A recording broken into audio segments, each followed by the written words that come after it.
Muy buenos días. Ayer tuvimos esta primera clase del curso Abrir la Biblia como la primera vez. Hoy vamos a revisar el tema de el canon bíblico. Entonces, empezamos por recordar lo que hablamos ayer. Las primeras etapas del canon no se originaron porque entre las iglesias o los líderes consideraran que era necesario esta medida, sino que más bien se originaron por oposición a. Y el primer caso de oposición formal está en un señor que se llamaba Marción, que en torno al año del 140 después de Cristo intentó hacer una revisión de los documentos que podían ser parte de la tradición cristiana. Él llegó a una conclusión muy particular y que fue el rechazo total al Antiguo Testamento, porque él entendía que el Antiguo Testamento presentaba a un Dios menor, muy violento, sin las competencias del Dios de Jesús. Y entonces, en ese sentido, y partiendo de ahí, hizo una limpieza, por así decir. Primero tomó solo el Evangelio de Lucas y quitó todos los textos del Antiguo Testamento que se citan ahí, que son bastantes, dicho sea de paso. Luego definió solo algunas de las cartas paulinas y excluyó las cartas pastorales, primera de segunda de Timoteo, Tito, quitó Hebreos, Hechos, Apocalipsis y todas las cartas católicas, es decir, Santiago, Pedro, Juan y Judas. Entonces, según Marción, lo que valía la pena de preservar en la memoria era un Lucas ajustado con 10 cartas paulinas. Eso era todo. Entonces, también bueno, esa limpieza, ¿verdad?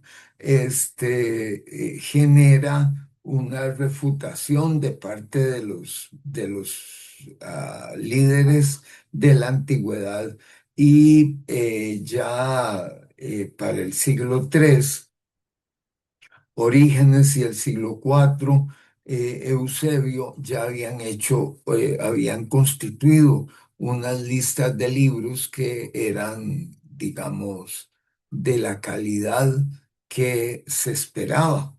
Entonces tenemos, por ejemplo, eh, en estos dos casos, ¿verdad? Evangelios, Hechos, cartas de Pablo, primera de Pedro y primera de Juan. Esos de uso universal en liturgia y consenso sobre la autoría apostólica. Y en la pregunta que se me hizo ayer, si habían criterios, sí, la autoría apostólica pesaba mucho. ¿Verdad?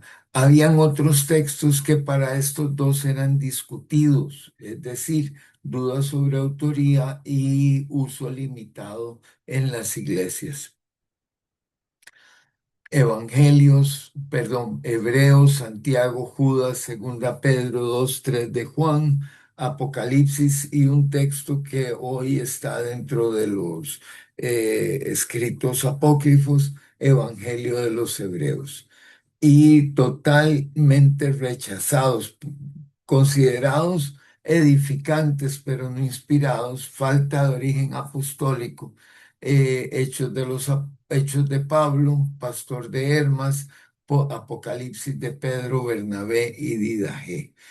Eh, entonces estaban los tres grupos de libros, los aceptados, los discutidos y los rechazados. Ya para el concilio de la Odisea, se empieza a perfilar un documento, un canon pues más estable, ¿verdad? Pero que se basa no en tenemos que hacer un reconocimiento. Está eh, el texto masorético, que es el texto hebreo que tenemos hoy, que funciona hasta el día de hoy, ¿verdad? Que es muy temprano, digamos, ese texto, algunas versiones tienen 1000 años apenas, ¿verdad? No 2000 o 3000, sino 1000 años. Ese es el texto masorético en hebreo. Les enseñamos ayer en el códice Leningradiensis, es decir, el códice de Leningrado, porque está ahí ubicado. Y, y la Septuaginta, que la Septuaginta tiene una vida muy, ¿verdad? Muy amplia, muy anterior a esta, 1000 años, 1300 años antes del texto masorético. Pero esta Biblia fue escrita en griego y está vinculada a Alejandría, que queda en Egipto, al norte de Egipto, en el mar Mediterráneo. Entonces, el primer texto, digamos, bíblico que tenemos completo, o por decirlo así, de una en el Antiguo Testamento es la Septuaginta en griego.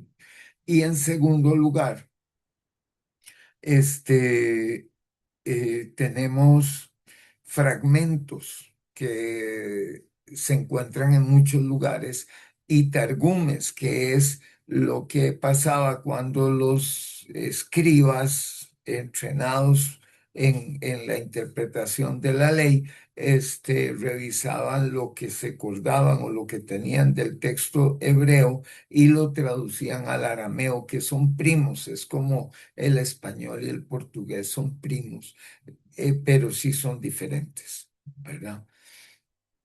Entonces, en este sentido, se tienen estas dos condiciones, digamos, estos dos parámetros. Para la hora en que se hace el concilio de la Odisea, lo que se tiene es la Septuaginta. Y la Septuaginta entonces tiene el Pentateuco, Génesis, Éxodo, Levítico, Números, Deuteronomio, los históricos, Josué, Jueces, Ruth, Primera y Segunda Reyes, Primera y Segunda Crónicas, Primera y Segunda de Esdras, que hoy los conocemos como Esdras y Nehemías.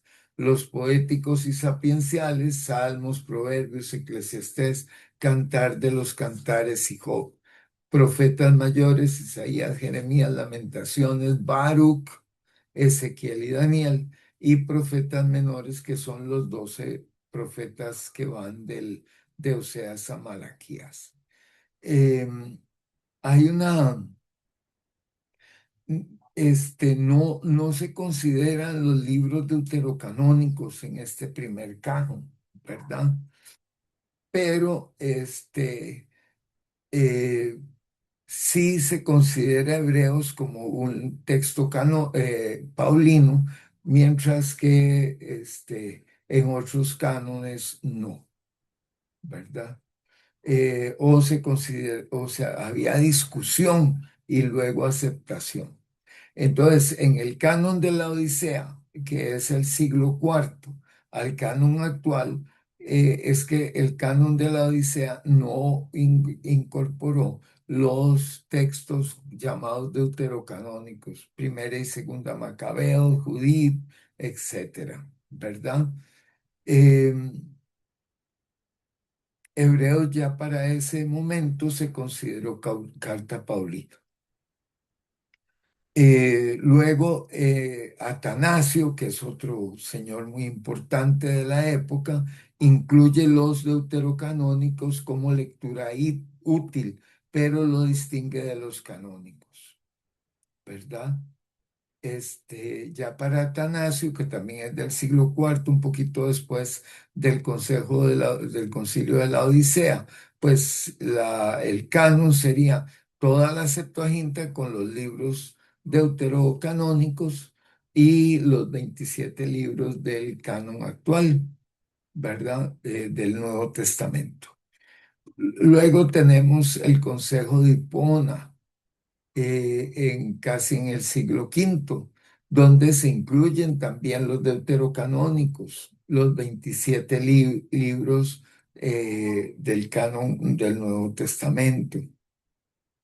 Igual Cartago. Voy diciéndoles, pero no es que sea importante conocer esto, es como para que tengan en mente que del siglo segundo a inicios del quinto y parte del quinto hay una discusión bastante amplia de qué libros sí, qué libros no. Y lo que va saliendo es la cualidad canónica de esos libros. Si no se considera que un texto es canónico, que es escrito por un apóstol, entonces ese se deja de lado. Esa es como la noción. Pero eventualmente aquí esto va cambiando. Y ya digamos, se divide en dos.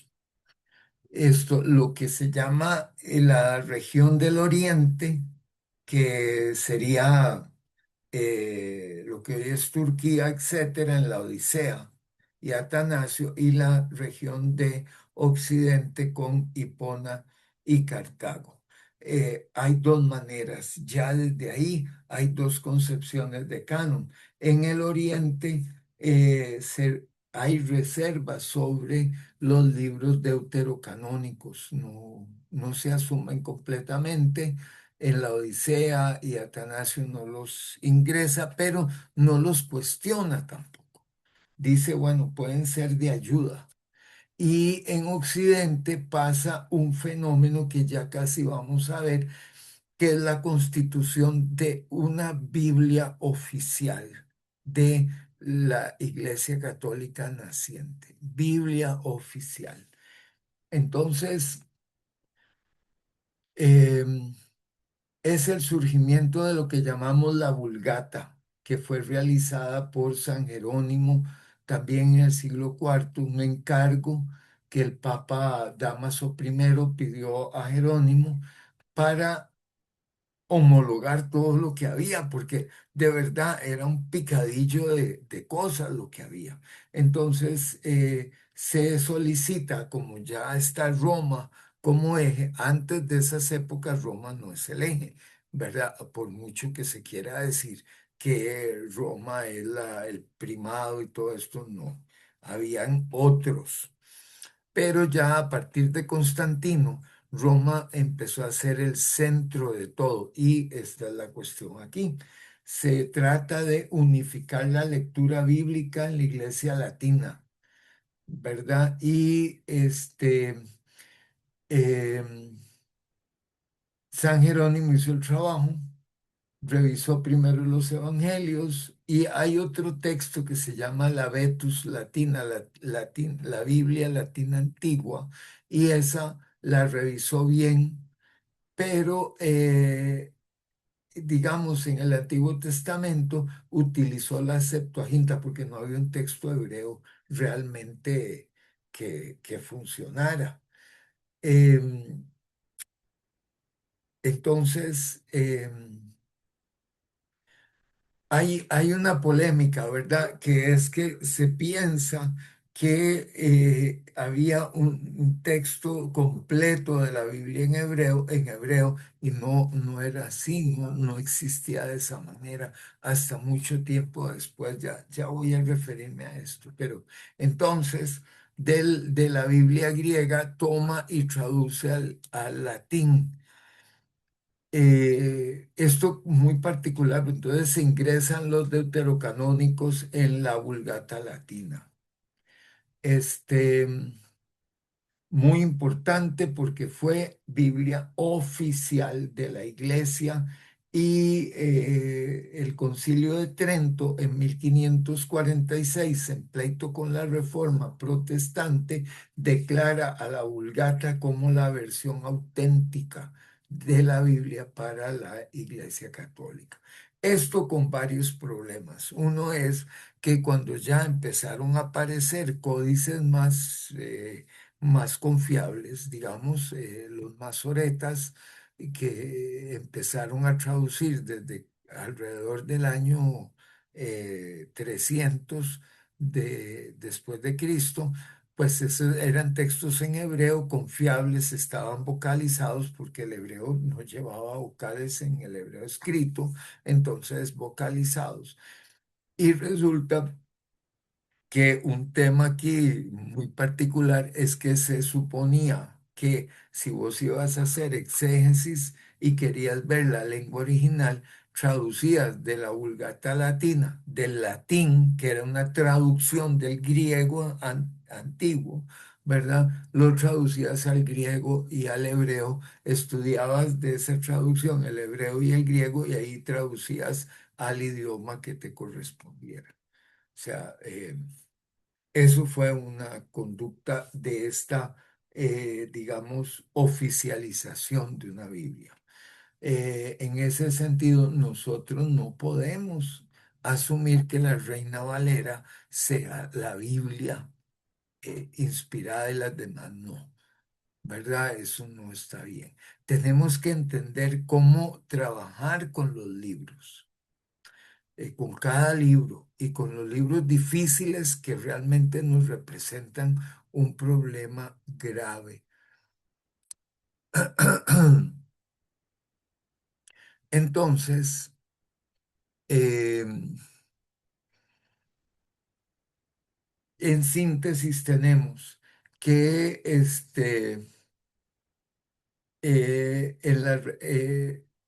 Jerónimo revisa los evangelios del griego y la Vetus Latina, traducción del AT del Antiguo Testamento, de la Septuaginta griega, traducción del AT completa, dice aquí, del texto hebreo, pero habría que ver de dónde cogió Jerónimo un texto hebreo.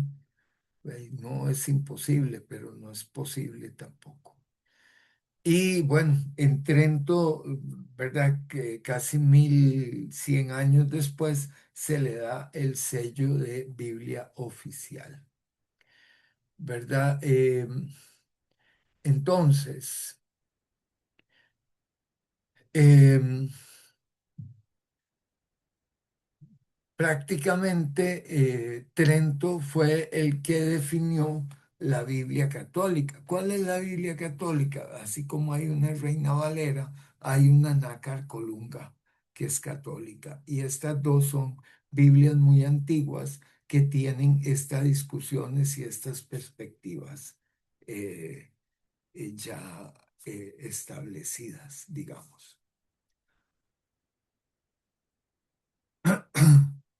Entonces, los reformadores cuestionan los libros deuterocanónicos porque no están en el texto masorético, ¿verdad? Y eso pues genera esa enorme distinción entre eh, protestantes y católicos.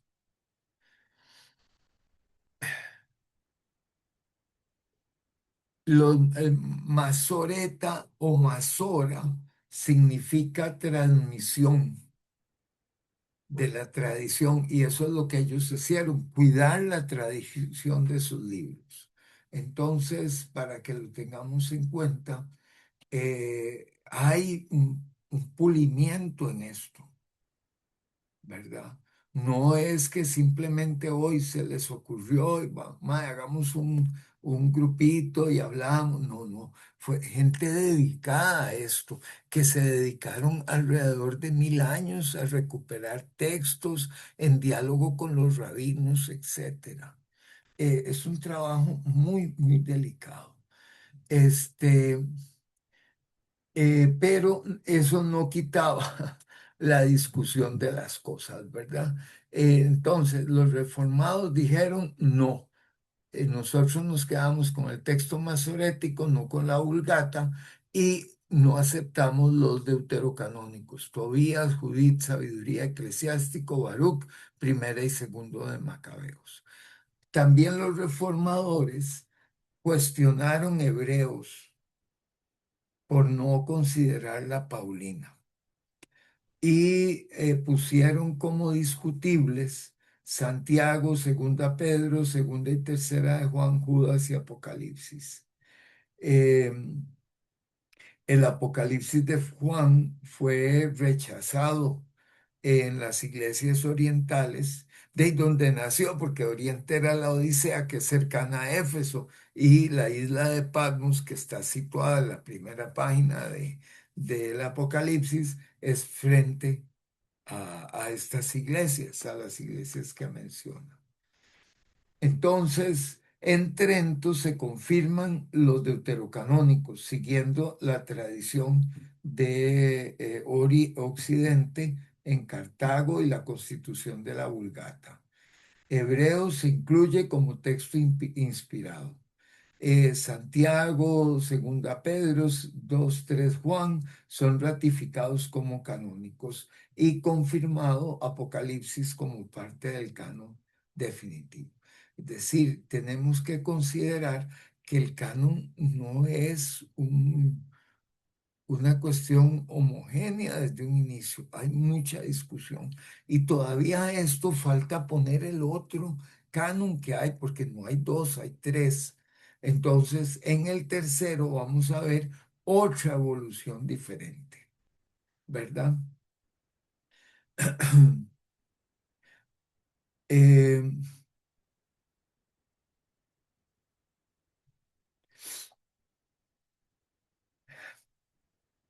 Bueno, había sacado varios ejemplos aprendí desde hace mucho tiempo. El Cantar de los Cantares fue un texto debatido por muchos años. Ya para el siglo segundo, el rabí Akiva fue el que se le ocurrió una manera de resolver este tema, afirmando que todos los escritos son santos, pero que el Cantar de los Cantares es el santo de los santos, porque habla de la relación entre Israel y Dios. Obviamente aquí hay una interpretación alegórica, porque el Cantar de los Cantares es uno de los libros que prácticamente no menciona a Dios para nada, quiero decirles. Eh, Orígenes en el siglo tercero también lo interpretó como la alegoría del amor entre Cristo y la Iglesia. Eh, Gregorio y Agustín, padres legendarios, ¿verdad? Sobre todo Agustín lo acepta como inspirado, pero siempre bajo lectura espiritual. En la Edad Media fue usado en la mística, en los monasterios, como símbolo del amor entre Cristo y el alma. Lutero lo acepta, pero lo interpreta como una metáfora del amor de Dios por su pueblo. Eh, eh, bueno, y ya mi opinión será en otro contexto. Eh, el tema es que si no se alegoriza, ¿verdad? El nombre de Dios no aparece en ninguna referencia a Dios. Entonces hay que alegorizarlo para que ingrese en el canon. Ese es un hecho, ¿verdad? Luego el libro de Santiago, bueno, desde Eusebio de Cesarea en el siglo cuarto, después de Cristo, entra en duda. Primero, la autoría, si era realmente Santiago, el hermano del Señor. Eh, Ahí hay un grave problema. Hay una aceptación progresiva en Hipona y Cartago, finales del siglo cuarto y principios del siglo quinto lo incluyen. Lutero lo cuestionó, llamándolo la epístola de paja, porque habla de las obras, ¿verdad? Que es una mala lectura de Lutero y de todos los que leen ese libro, pues no lo entienden. En este punto, un texto como Romanos o Gálatas que habla de la justificación por la fe de Abraham, son totalmente convergentes con Santiago. Pero bueno, la tradición a veces nos lleva a ver cosas que no existen y este es un caso. Eh, Dice que Lutero los relegó al final de su traducción del Nuevo Testamento. Bueno, gracias a Dios. Entonces, en la iglesia antigua, libro discutido. En la iglesia oficial católica, incluido.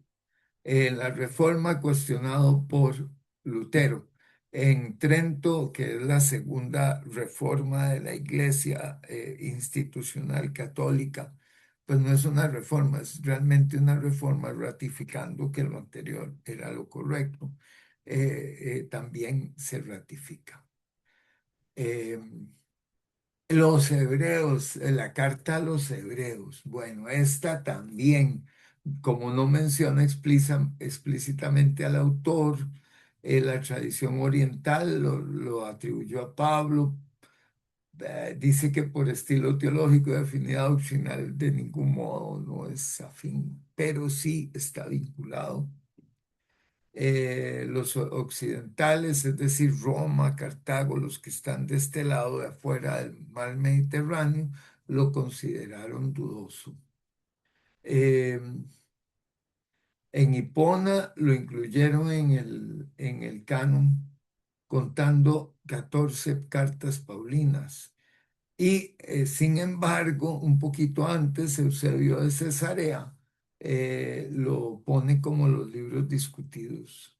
Lutero dudó de su origen paulino, pero apreció la cristología. Eh, bueno, este es un debate, pero al final ahí están nuestras Biblias, ¿verdad? El Apocalipsis, por Dios, el Apocalipsis también fue debatido, no le gustó a las iglesias orientales, es decir, la Odisea, todo lo que era Jerusalén, todo ese lado es el occidente, el oriente, entonces no les gustó a las iglesias orientales. Problemas con el lenguaje enigmático, sí. Eh, Se usaba en la liturgia, dudas sobre el origen apostólico. Y Eusebio de Cesarea, que es el primer historiador de la iglesia cristiana, lo puso en el lugar de libros discutidos. Pero bueno, desde muy temprano también fue incluido. Em, digamos, Lutero no le cayó muy bien por lo difícil. Em, Y los deuterocanónicos, esto tiene que ver con dónde se consigue el texto hebreo fundamental. Porque, digamos, en las notas sí es cierto, digamos, en la visión de, voy a decir, de la casa de Israel, no del judaísmo, porque el judaísmo que conocemos hoy, que llamamos religión, nació en el siglo quinto después de Cristo. Cuando en la Biblia se lee judíos, lo que se refiere y lo que se debe traducir es a los de Judá, perdón, a los de Judea, siempre me equivoco. Igual que hay un tema muy grave porque se habla de israelitas en la Biblia, décima traducción, hijos de Israel. No es una nacionalidad, es un vínculo genealógico. Entonces, los de Judea es un vínculo geográfico y los israelitas son un vínculo genealógico, hijos de Israel y los de Judea, es decir, los que vienen de esa región. Entonces, los grupos de rabinos que se fueron organizando para sostener las dos debacles que hubo en Palestina, una en el 70 y otra en el 135. En el 70 se destruyó, los romanos destruyeron el templo completamente. Bueno, ahí lo que quedan son las ruinas que están hoy, no se volvió a levantar. Y en el 135 hubo otra revuelta que causó muchas muertes. Los rabinos tuvieron que irse organizando poco a poco para establecer una orientación a su pueblo, ¿verdad? ¿Cuál es el pueblo de los rabinos? La casa de Israel o la casa de los hijos de Israel, que está dispersa. Nosotros tenemos en este punto una serie de nociones que son muy complicadas de sostener. Por ejemplo, nosotros usualmente pensamos que todos los judíos, ¿verdad? Todos los que pertenecían a la casa de los hijos de Israel, ¿verdad? Que es como se debe llamar, se circuncidaban. Pues lamentablemente no. Eh, ojalá fuera así en todo caso. Y algunos que se circuncidaban después tenían que someterse a un acto para taparse un poco el glande, porque y vean ustedes la lógica, en ciudades como Éfeso o Pérgamo habían juegos y se hacían desnudos y era una vergüenza tener un pedazo de eso cortado. Perdón, es que se me acaba de enredar el nombre del prepucio cortado ya. Y figúrense que se tenían que cubrir, entonces muchos de la casa de los hijos de Israel que vivían en estas áreas no acostumbraban a circuncidar a sus hijos varones.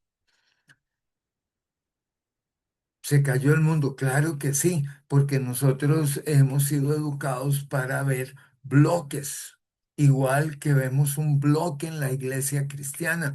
No había un bloque, ya con ustedes me oyen hablar, ya ven que hay una iglesia oriental y una occidental, pero eso es lo de menos. Hay una iglesia africana desde muy temprano. ¿Y cuando lo hemos oído?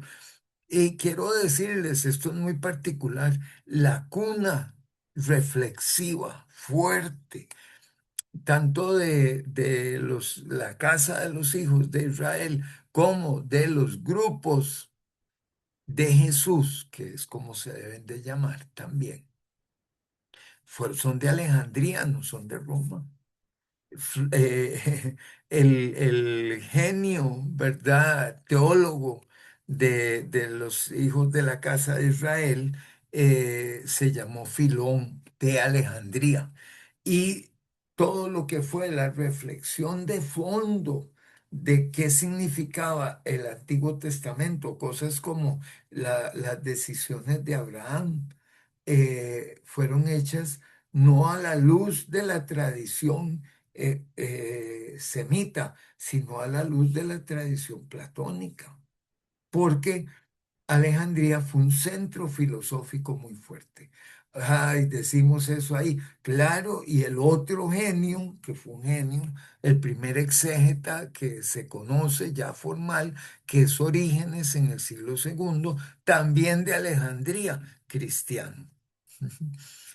Y posteriormente el movimiento que se llama neoplatonismo, que es donde entra en una pugna durísima con el cristianismo, también de Alejandría. Alejandría era el centro intelectual del mundo antiguo y se conoce porque se habla de una biblioteca gigantesca que se quemó. Pero en realidad Alejandría, desde que nació Helena, helenista, pues no existía Grecia, ¿verdad? La Hélade, que es como se llamaba esa zona, estaba constituida por muchas ciudades-estado, Macedonia, Creta, Atenas, Corinto, todos esos eran grupos que tenían algún vínculo, que podían hablar griego con diferentes acentos, pero que eventualmente fueron unificados. Parte de esta unificación es por la razón que esta ciudad se llama Alejandría, porque Alejandro, el que conocemos como Alejandro Magno, unificó y expandió. El golpe más duro para Jerusalén no fue la destrucción del templo en el 583-86, sino la toma de o la influencia de Alejandro en Palestina. Y Alejandría es la ciudad de Alejandro en su honor. Entonces, tenemos todos estos elementos planteados como un enorme rompecabezas. Entonces, ya vimos que hay mucha polémica. Bueno, la Septuaginta, la tradición dice que viene de Alejandría. Es Alejandría la que tendría los recursos y el conocimiento para hacer esta traducción. Y no traducción solo, recopilación, porque el texto de la Septuaginta es una recopilación de muchas cosas que dijeron, vean, esto es valiosísimo, guardémoslo. Esto es muy importante, guardémoslo. Y así se hizo la Septuaginta.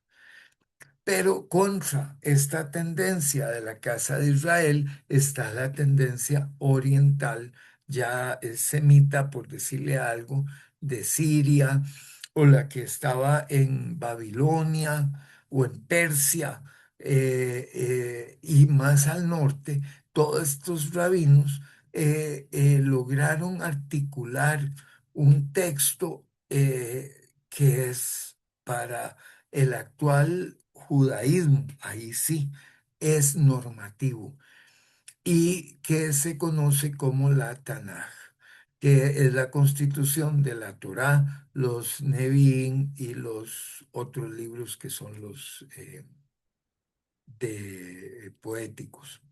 Perdón, a mí a veces me cuesta un poco recordar el detalle, pero es así como lo estoy diciendo.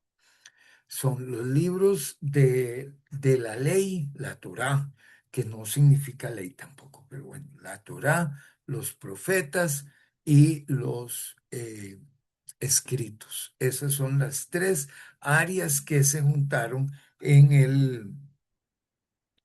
el texto masorético, ¿verdad? Eso pasó años cultivándose.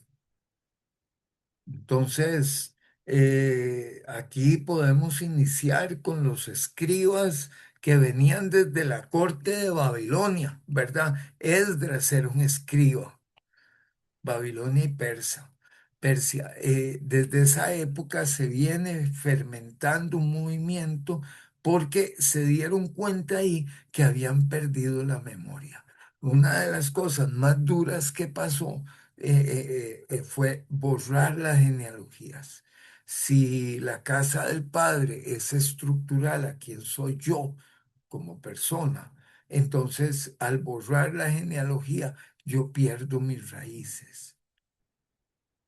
Bueno, entonces estos escribas hicieron. Por eso en Crónicas y en algunos sectores de Génesis, la tradición sacerdotal guardó y reelaboró las genealogías. Por eso es tan importante la genealogía de Mateo. La genealogía dice de qué estás hecho para estos pueblos, de qué estás hecho. ¿Ok? Si no tenés genealogía, no tenés nada. Fuiste arrojado a este mundo y no tenés ¿cómo se llama? Una sangre adecuada. Bueno, entonces, así es, los deuterocanónicos son parte de esta recuperación que se hace en esta zona de Alejandría, eh, y que tiene que ver más con su carácter de biblioteca que con su carácter de espiritualidad. Soy claro, la Septuaginta fue una iniciativa de bibliotecólogos. La Tanaj, ¿verdad? Fue una iniciativa de escribas y teólogos y pastores. Son dos maneras muy diferentes de verlo. Entonces, la tradición protestante se basa en este texto de la Tanaj, ¿verdad? Que es el que vimos ayer, que es el códice el leningradiense o el códice de Leningrado. La Iglesia Católica se basó en la Septuaginta y otros textos que fueron traducidos al latín, un buen latín, pero al latín, y que no era ni hebreo ni griego, y que se mantuvo como Biblia oficial, aún para el exégesis, desde estos tiempos del siglo quinto. Bueno, eso es ahí. Entonces los apócrifos se quedaron ahí y bueno, antes de discutir su valor, pues yo quisiera decir que es importante que consideremos que estos están ahí por una cuestión de decisión política de una biblioteca o de una ciudad, no porque haya sido un consenso y una discusión entre rabinos que eran los encargados de preservar la memoria del pueblo que se llama la casa de los hijos de Israel, ¿verdad? Y esa es la que tomó Lutero y los reformadores en general. Ahora, yo les hablaba de que hay un otro canon. Sí, porque hay otras iglesias, no todos son católicos y protestantes. Hay otra iglesia que es más vieja que la protestante y que no es católica, que es la iglesia ortodoxa. El ejemplo más fuerte y más evidente es la iglesia ortodoxa rusa. Esta iglesia no es unívoca, se maneja por obispados y los obispados tienen regiones. Entonces, este, vamos a ver.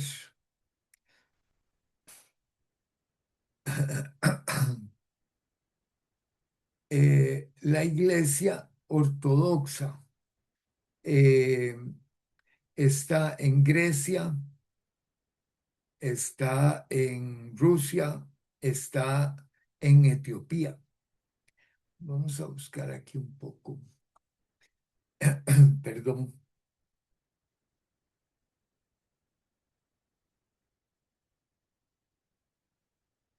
para tener, está vamos a ver, la religión principal en Rusia, Grecia, Rumania, Serbia y Ucrania.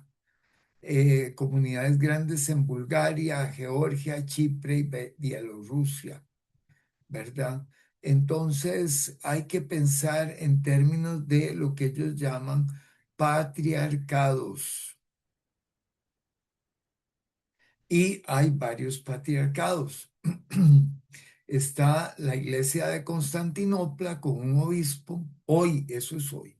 La iglesia de Alejandría con otro obispo, la iglesia de Antioquía con otro obispo, un patriarca, la iglesia de Jerusalén con un patriarca, un obispo, la iglesia de Rusia con un patriarca, la iglesia de Georgia con un patriarca, la iglesia de Serbia con un patriarca y así va, eh, hasta el sur, porque esta iglesia llega, y curiosamente no la veo aquí, llega hasta Etiopía. Entonces, por ejemplo, tenemos un canon muy diferente.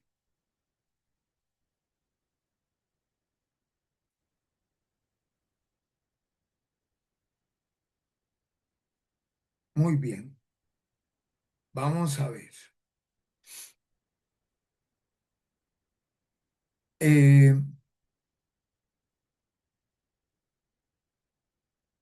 tenemos iglesias que no tienen 46 libros, ¿verdad? La tradición protestante tiene 39 más 27 del Nuevo Testamento.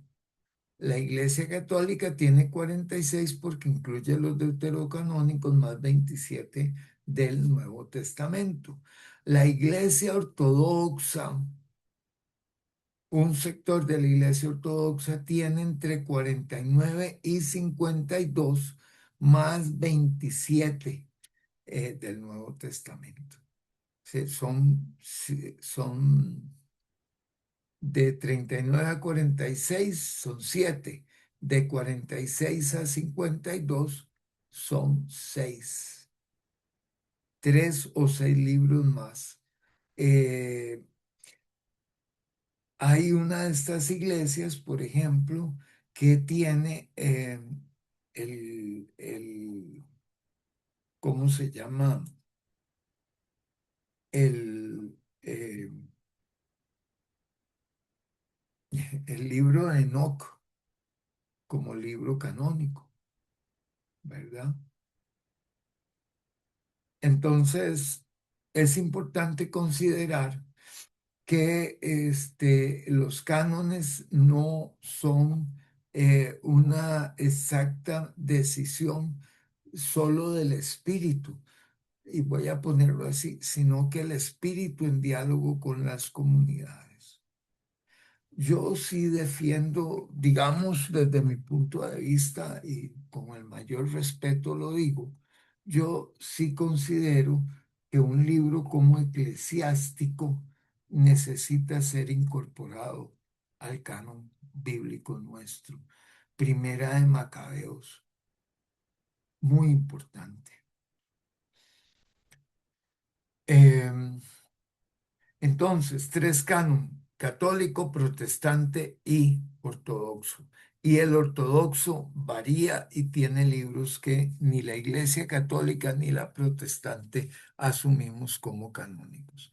Pero también hay que indicar, como ya lo vieron, que a diferencia de una organización secular, la Iglesia Ortodoxa tiene patriarcados u obispados, como ustedes le quieran decir, en muchas zonas y no hay una autoridad sobre esos. Ellos en su dimensión de autoridad toman las decisiones para su grupo y supongo que en algún sentido con el vínculo para los grupos, los otros grupos ortodoxos. Em, yo sí quería resaltar por qué Macabeos es tan importante.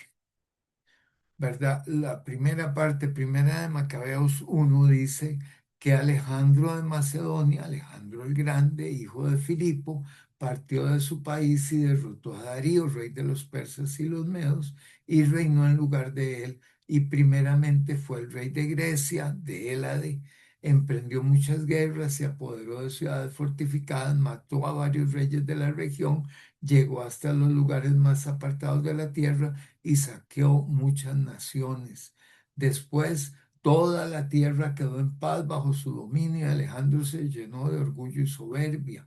Luego de haber reunido un poderosísimo ejército, sometió provincias, naciones y gobernantes y los obligó a pagarle tributo. Pero al fin cayó enfermo y presintiendo que iba a morir, llamó a sus generales y les dio su reino, lo repartió entre ellos. eh, Muere Alejandro y los generales de él fueron puestos como reyes de cada región. Pero salió un retoño, este es el verso 10, el malvado Antíoco Epifanio, hijo del rey Antíoco que había estado como rey en Roma y empezó a reinar el año 137 de la dominación griega.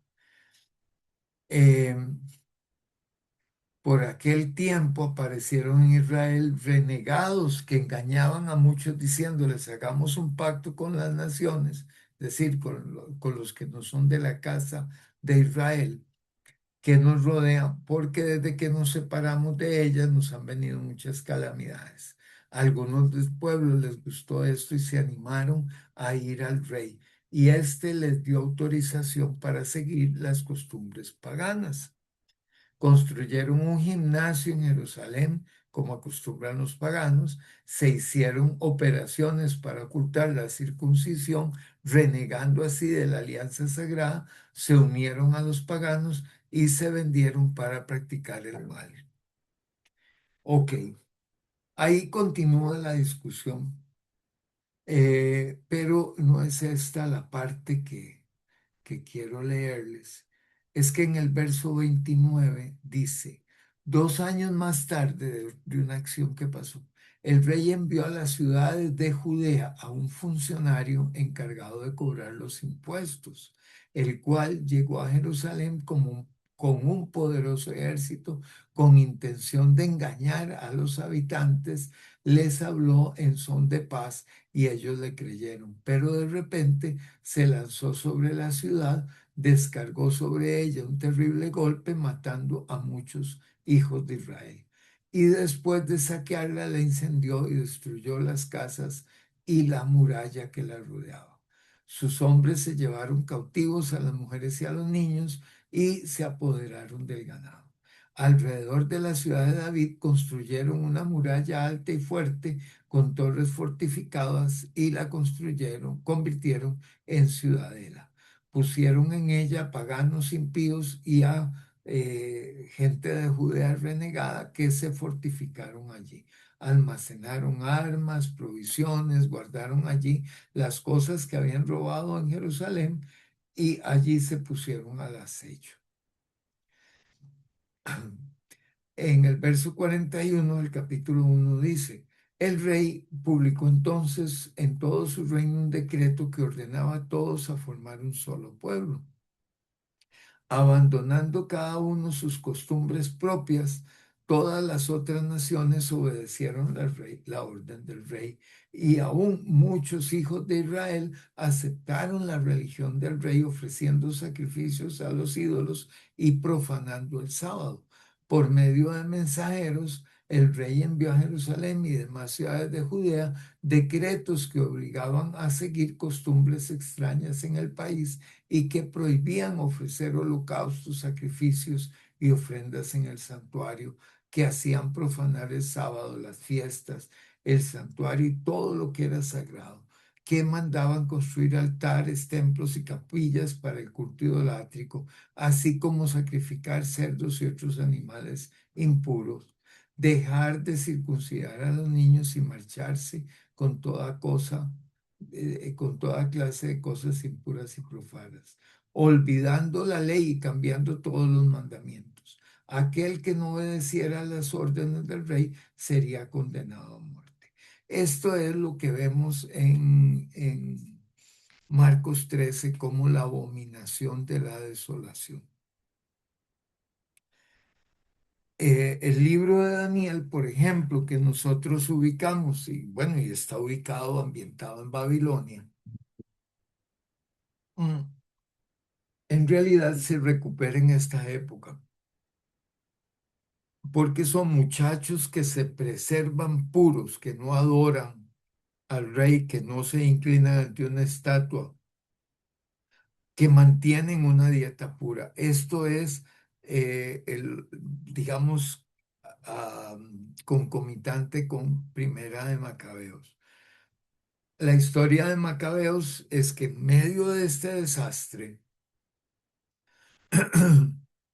hubo un grupo que se mantuvo fiel. Y Macabeos es un testimonio de fidelidad a Dios en medio de la persecución. En fin, esto es como a grandes rasgos lo que tenemos sobre el canon. No hay un solo canon, hay por lo menos tres. Los dos, católico y protestante, son razonables. No es que la Biblia católica tenga otra traducción diferente a la protestante. En 66 libros es la misma traducción, ¿verdad? En 7 libros es otra porque no la tenemos en la Biblia protestante.